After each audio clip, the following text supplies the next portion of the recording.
So from 2019 to 2023, we saw 110 babies die in their sleep in Cuyahoga County.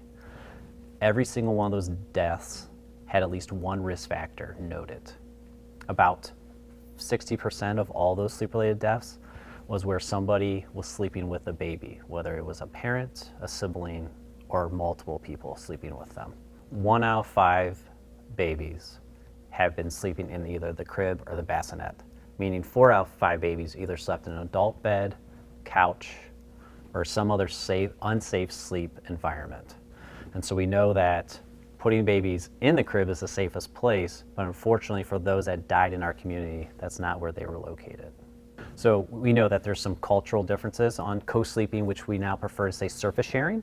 What we can say is there's not been one baby in the last 10 years that's been placed alone on their back in a bare naked crib that has died. What I can tell you is 110 babies died where there was unsafe sleep, and about 60% of those was sleeping with somebody else. And so while I know there are benefits potentially for breastfeeding, for security, for connectivity to the baby, we want people to be significantly aware of the risk factors and the risk that a baby is being with sleeping with somebody else. And so while each family needs to make that decision for themselves, unfortunately, the data suggests that it puts babies at more risk if you're sleeping with a baby than if they are not.